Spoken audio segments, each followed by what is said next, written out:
I expected the smell of bacon. Instead, I found silence. The kitchen table held a single piece of paper, folded once, positioned exactly where my coffee mug usually sat. My hands trembled as I unfolded the note. Dad, we decided to go to Colorado without you. The family needs this time together. Just us. We'll be back January 2nd. Don't worry about the money. We know you can afford it. Thanks for everything. Love, Nicole. The papers slipped from my fingers. They were gone. On Christmas morning, after I'd spent $17,000 planning the perfect family vacation, I walked through the house calling their names. My voice echoed off empty walls. Their bedroom doors stood open, revealing hastily made beds. I grabbed my phone. Nicole's number went straight to voicemail. Zachary's, then Howard's, then Kinsley's, all unanswered. This wasn't impulsive. They'd planned this, all of them, together. I sank into my leather recliner, surrounded by wrapped presents for people who'd abandoned me. 3 months ago, I had announced a vacation.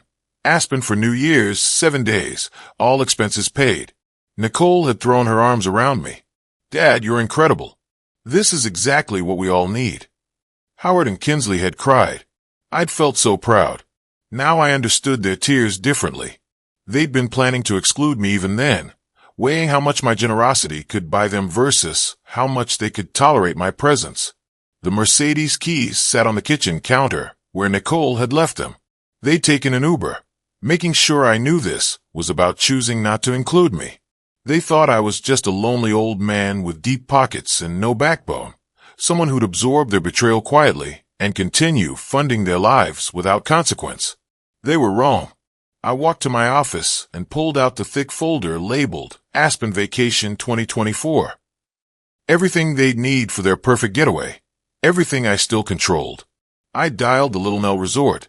This is Larry Hughes. My family checked in last night. I need to make some immediate changes.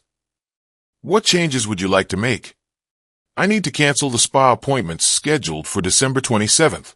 All 5 of them. Sir, those are premium bookings during peak season. There will be significant cancellation fees. Cancel them. Certainly, sir. Anything else? The private chef service for New Year's Eve. Cancel it. I drew a line through the $2,400 expense with my red pen. Cancel the ski lessons, all of them. Cancel the wine tasting tour. Cancel the private shopping appointment. Rebecca's professional composure cracked slightly. Sir, this represents most of your planned activities. Is everything all right? Everything is perfect. One more thing. Remove my credit card authorization for any additional charges. They can pay for their own extras now. I immediately opened my filing cabinet. Inside sat 7 years of receipts. Tuition payments, $180,000. Wedding expenses, $65,000. And the apartment down payment, $85,000. Structured as a formal loan. My phone was already ringing. I answered. Michael Richardson, my lawyer. Michael, I need legal advice today. My family went to Aspen without me on Christmas morning after I paid $17,000 for their vacation.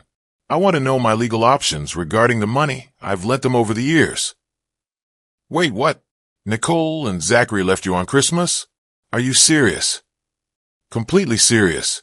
They took my money and abandoned me. Now I want to know what I can legally recover. Michael confirmed. The apartment loan documentation we prepared is solid. It's a callable loan with 30-day notice. The credit cards you pay for can be canceled immediately. Prepare the loan recall notice. I want everything ready by tomorrow morning. Larry, it's Christmas. Maybe we should think about mediation. They made their choice, Michael. Now I'm making mine.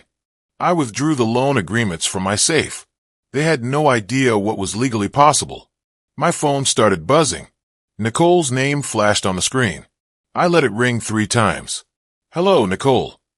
Dad. Her voice cracked with panic. What did you do? They're saying all our reservations are canceled. The spa, the restaurants, everything. I canceled them. You can't do that. We're already here. We planned this whole trip around those bookings. No, I planned this trip. You just decided to exclude me from it. Dad, please let me explain. Explain what? How you coordinated leaving me alone on Christmas morning. How you took my $17,000 and abandoned me. There's nothing to explain, Nicole. We can talk about this when we get back. We can work things out. Can we? Like we worked out telling me you were leaving. Michael Richardson is preparing the legal papers to call in your apartment loan. 30 days notice as specified in the contract you and Zachary signed. The phone went silent. You wouldn't. I already have. Your credit cards will be canceled by noon today.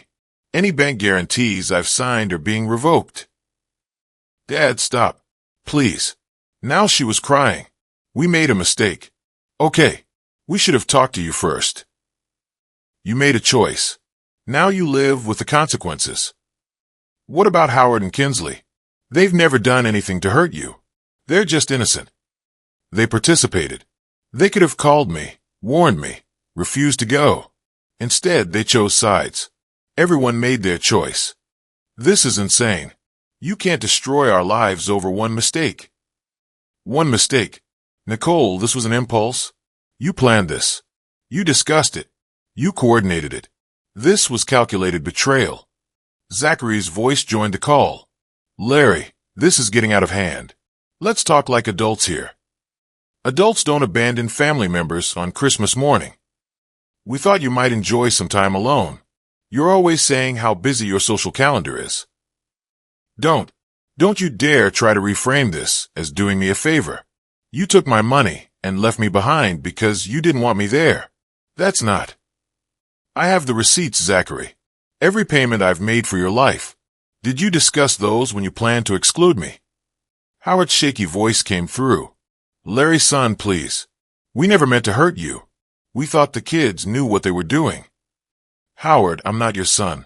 Your son took my daughter and my money and left me alone on Christmas. Kinsley started crying in the background. This is exactly what we were trying to avoid. Nicole said through her tears. Your guilt trips. Your need to control everything with money. Something cold settled in my chest. Control? I gave you independence, education, a home, a career choice. Everything I did was to free you, not control you. But there were always strings attached, weren't there? Always conditions. The only condition was basic human decency. Apparently, that was too much to ask. So that's it. You're going to destroy everything because your feelings got hurt. My feelings didn't get hurt. My trust got shattered. There's a difference. Through their crying and arguing, I heard another sound. Someone knocking on their hotel room door. After hanging up, the house felt different now, larger, emptier, like a museum of misplaced trust. I pushed open Nicole's bedroom door. Her phone sat on the charging station, forgotten in their rush. I picked up the device. This felt like crossing a line, but they had already crossed every line that mattered.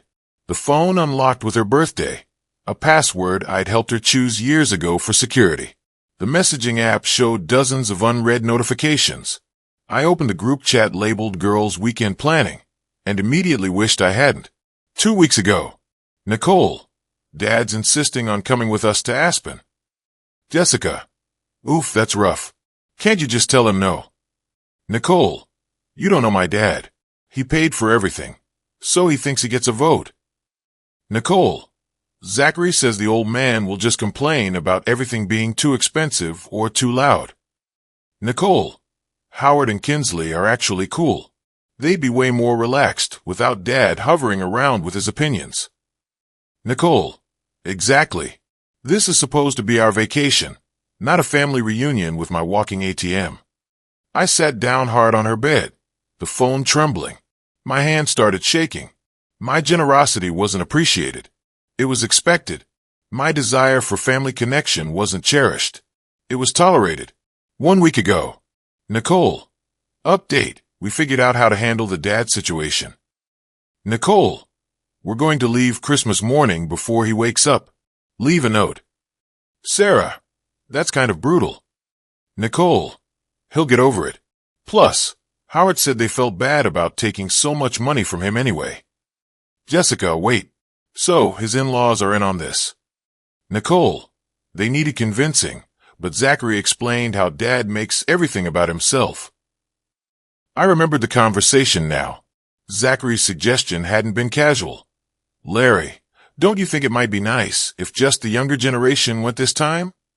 3 days ago. Nicole. Final check. Everyone's tickets confirmed. Nicole. Dad will sulk for a week then move on. Sarah. What if he doesn't? Nicole. What's he going to do? Cut me off? He's threatened that before and never follows through. Nicole, maybe. Or maybe because he needs us more than we need him. I closed the messaging app and stared at the dark screen. The phone buzzed with a new message from the group chat. Nicole. Emergency Dad went nuclear. Canceled everything and threatened to call in the apartment loan. Nicole. He's serious this time. We might have really screwed up. I set the phone back on the charging station and walked to my office. They thought they knew me. They thought I was predictable, manageable. They were about to learn how wrong they were. My office felt like a war room. I opened a new spreadsheet, muscle memory taking over. I entered every tuition payment, $180,000 total. Next, wedding expenses, another $65,000. The apartment down payment was the key, $85,000, with a promissory note signed by both Nicole and Zachary, structured as a formal loan. Vehicle co-signed loans, $80,000.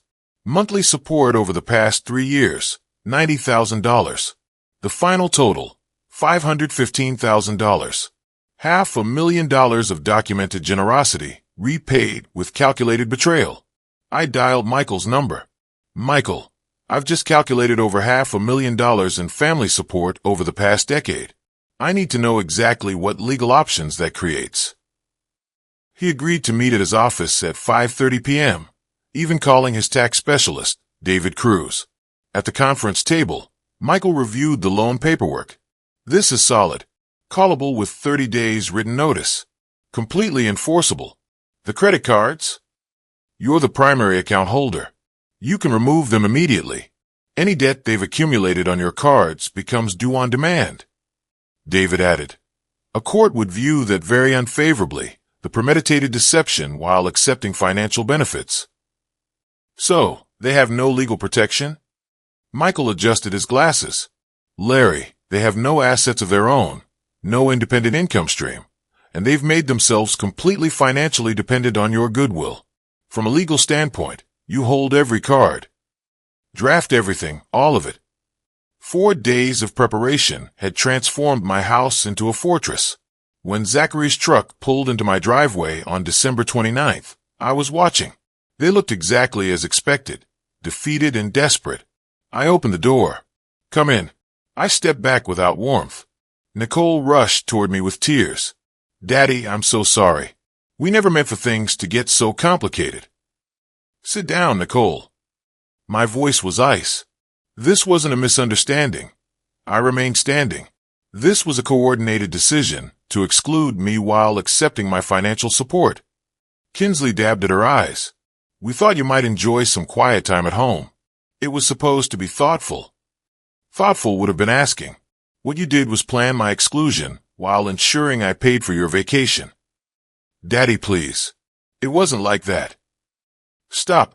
I've spent 4 days analyzing exactly what this family relationship has cost me financially. The numbers are illuminating. I walked to my desk and picked up the folder. $515,000 in documented support. Your education, Nicole, your wedding, your apartment down payment, which was legally structured as a loan, not a gift. Nicole's face went white. What do you mean loan? I mean you and Zachary signed promissory notes for $85,000.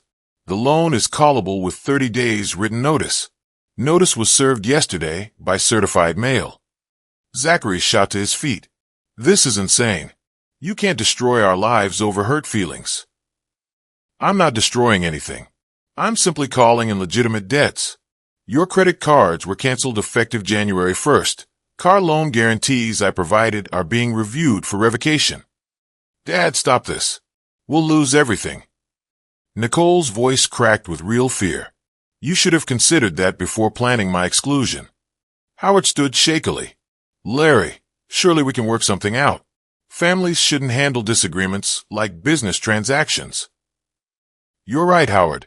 Families should handle disagreements with honesty and respect. When you choose to handle family relationships like business transactions, taking money while providing no consideration in return, then I'll respond in kind. Consideration? We're your family. That should be enough. Family members don't conspire to abandon each other on Christmas morning. Nicole collapsed back into the sofa. How much time do we have? 30 days from receipt of notice for the apartment. Credit cards are already canceled. Car payments become your sole responsibility immediately. We can't afford any of this without your help, she whispered. Then you should have thought about that before you decided my presence was unwanted. Zachary paced toward the window. This is blackmail. This is business, something you should understand, given your eagerness to treat family relationships as financial transactions. Nicole looked up at me with desperation. What do you want? An apology. What will it take to fix this? You can't fix betrayal with apologies, Nicole. You can only live with the consequences. So that's it. You're going to financially destroy us because we took a vacation without you. I'm going to treat you exactly the way you treated me, as people whose feelings and needs don't matter. As they filed toward the door, defeated and desperate, I knew they wouldn't accept this quietly. I slept better that night than I had in weeks. Morning brought the satisfaction of systematic implementation. My desk was organized with contact lists, legal timelines, and action items. 8 o'clock sharp. I made my first call. Michael, it's Larry. Time to file the apartment loan collection lawsuit. You're certain about this? Once we file, there's no going back without looking weak. File it. $85,000 plus accumulated interest and legal fees. Full collection action. Next, I called the bank. I need to remove Nicole Hughes as an authorized user on all my accounts. Effective immediately. Then Chase Auto Finance. I want my financial guarantee removed from his loan agreement. By 10 o'clock, every legal action was in motion. The satisfaction felt clean, businesslike. No emotion, just consequences for documented betrayal. My doorbell rang at 10:30. Nicole stood on my porch, holding a manila envelope. Daddy, my credit card was declined at the grocery store. The bank said you canceled my authorization. I removed you as an authorized user. The cards were mine, not yours. She scattered family photos across my coffee table. How can you be so cold? I'm your daughter.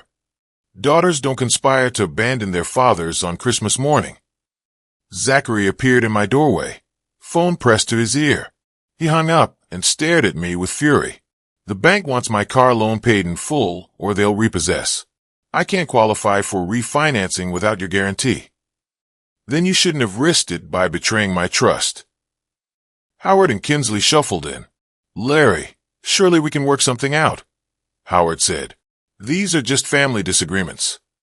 This isn't about things we've said. This is about things you've done. Premeditated financial fraud while accepting my generosity. Nicole's tears turned desperate. What do you want from us? Groveling? Public humiliation? Tell me what will fix this. Nothing will fix betrayal. You can only pay the legal consequences. Zachary stepped closer, his voice dropping to something that sounded almost like a threat. You might want to consider what happens when you're alone in this big house. Accidents happen to elderly people. I pulled out my phone and started recording. Could you repeat that, Zachary? My lawyer will be interested in documented intimidation attempts. His face flushed red. I wasn't threatening.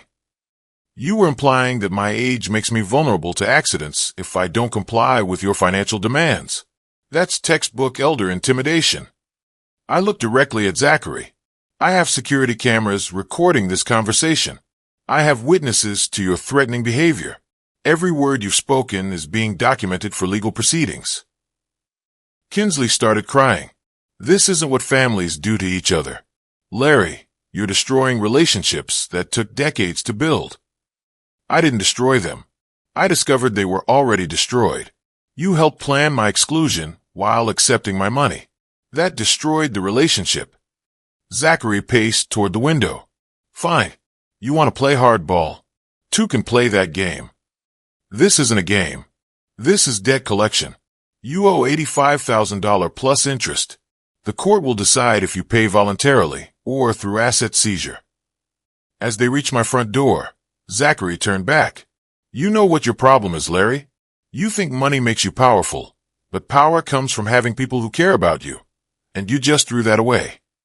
New Year's Day brought quiet satisfaction. At 2 o'clock, my cousin Margaret called. I've received several phone calls today about you from Nicole, Zachary, even Howard, and Kinsley.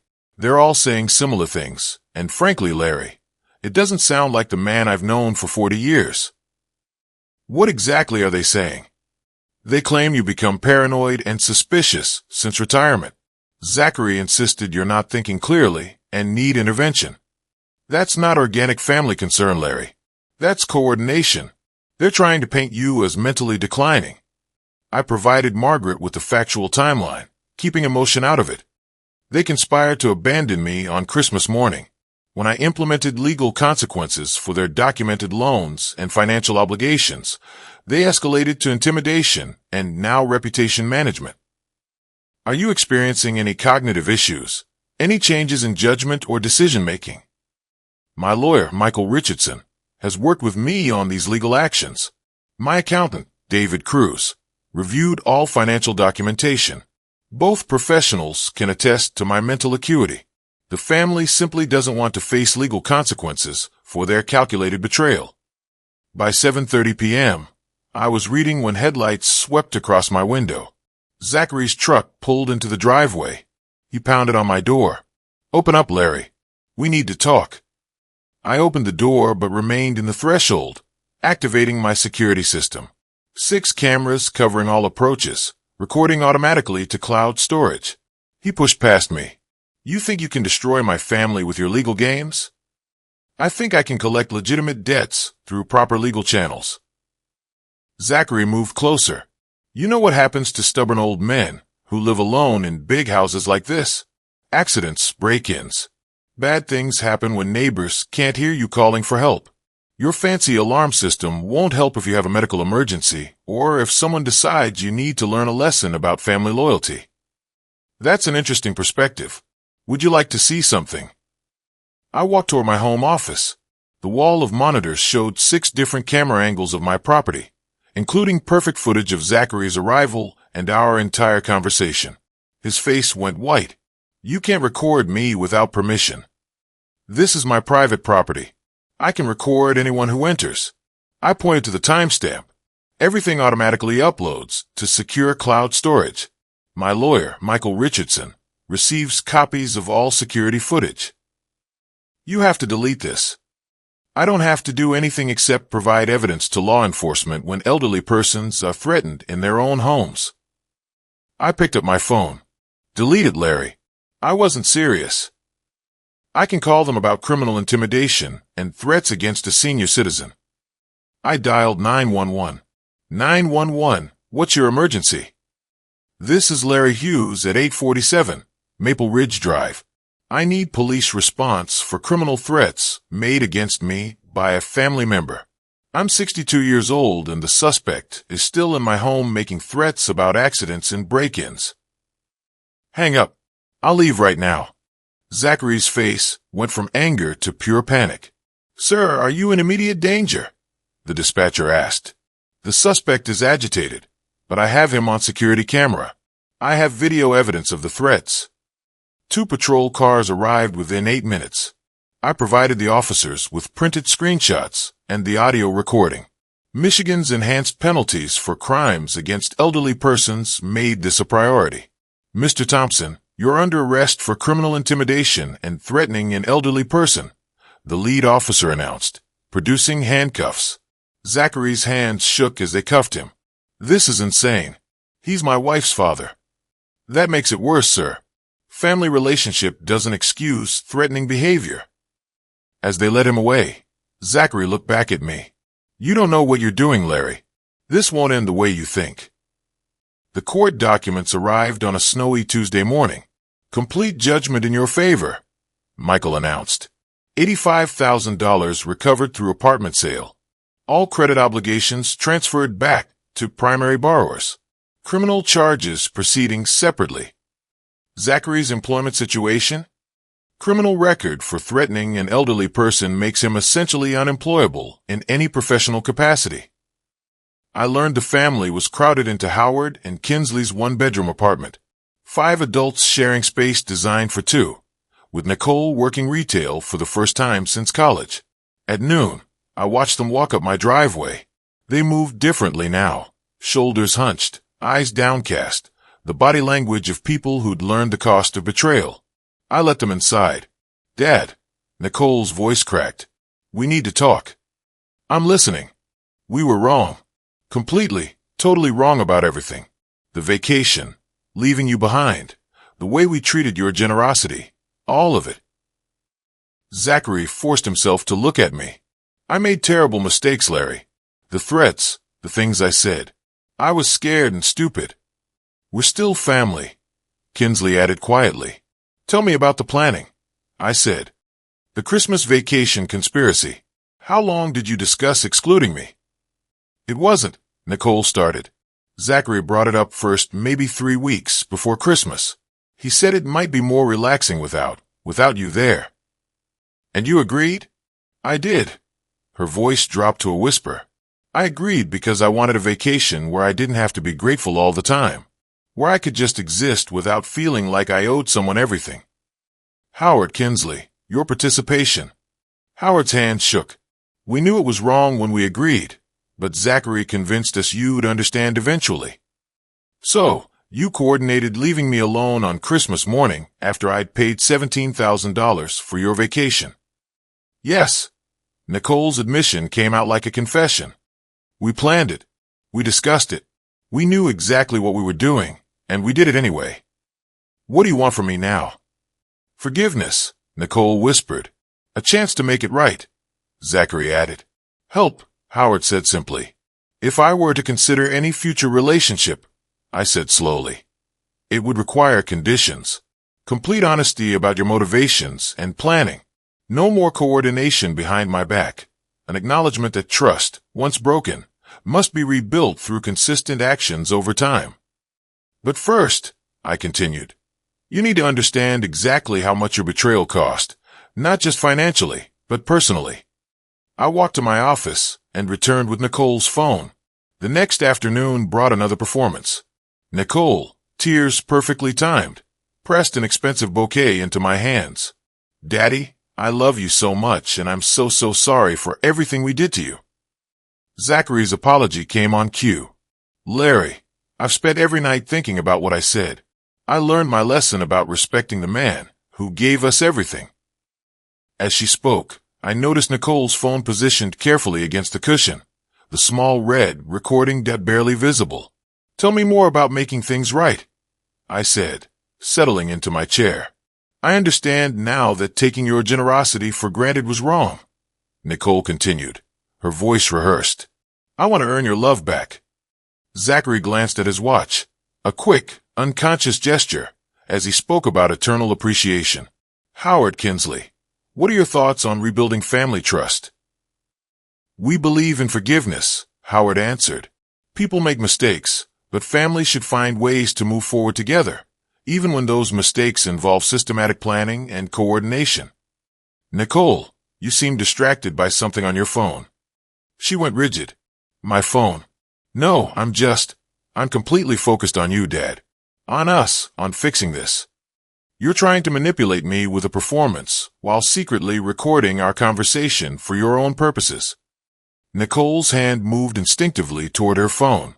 "I wasn't. I would never. You positioned your phone to record this conversation from the moment you sat down." Zachary checked his watch 6 times during his speech about how this moment means everything to him. "Your apologies sound rehearsed because they are rehearsed. You're being paranoid. We came here genuinely.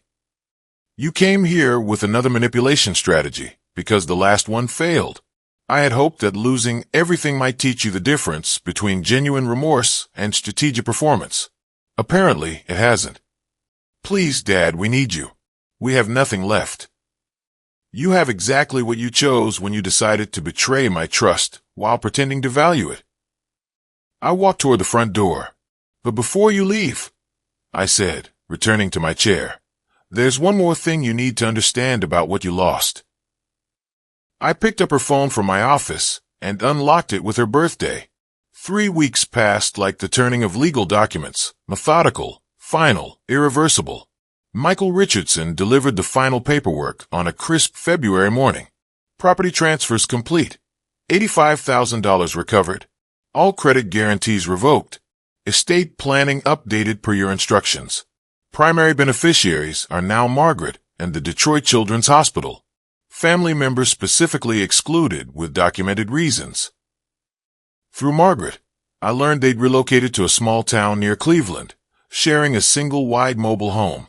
The letter arrived on February 1st. Nicole's handwriting was shaky now. Dad, I know you probably don't want to hear from us, but I have to try. We're living in Uncle Bob's trailer park now. Zachary, me, Howard, Kinsley, and Bob's family, all sharing a single mobile home. The kids sleep on air mattresses in the living room. I'm working at a grocery store and a gas station just to help with groceries. Zachary can't find anything steady because of his record. Howard's blood pressure medication costs more than we can afford, and Kinsley's arthritis is getting worse from the stress. I'm not asking for much, just enough to get us a small apartment so the older folks can have some dignity. Maybe $500 a month. I know I was wrong about everything, but we're family. Please, Dad. We've learned our lesson. Love, Nicole. I read it twice, looking for signs of the manipulation I'd come to expect, but desperation had stripped away the calculated appeals, leaving only genuine need and the same fundamental misunderstanding that had started everything. She still thought this was about punishment rather than consequences, still believed family obligation trumped personal responsibility, and still assumed my resources existed to solve problems created by her choices. I folded the letter and filed it with the other legal documents. No response was necessary. After decades of supporting ungrateful dependents, silence felt appropriate. That afternoon, I called Margaret. How are you adjusting to your newfound freedom? She asked. Better than expected. I'm planning dinner at that Italian place downtown next week. Would you like to join me? I'd love to.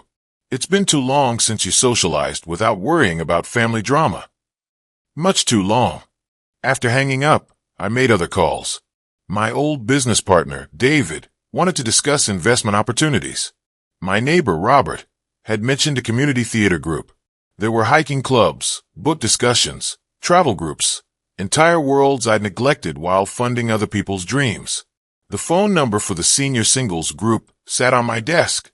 At 62, dating felt simultaneously terrifying and liberating, but meeting someone who valued conversation over credit cards seemed worth exploring. I walked through my house that evening, seeing spaces differently. The dining room, where they'd plotted my exclusion, could host dinner parties for people who actually enjoyed my company. The guest bedrooms could welcome visitors who came for relationship rather than resources. Justice hadn't required dramatic confrontations or elaborate revenge schemes. It had simply required stopping the flow of unearned benefits to people who'd confused generosity with obligation. They taught me a valuable lesson about the difference between family by blood and family by choice. Some people prove themselves worthy of trust and support through their actions. Others prove themselves unworthy through theirs. My calendar for next month was filling with possibilities. The house felt lighter somehow, as if removing toxic relationships had improved the actual air quality. For the first time in years, I was planning a future based on my own hopes rather than other people's needs. At 62, I was finally free to discover what genuine relationships look like when built on mutual respect rather than financial dependence. The adventure was just beginning. If you like this story, please like this video, subscribe to the channel, and share your impressions of this story in the comments. To listen to the next story, click on the box on the right. Thank you for watching.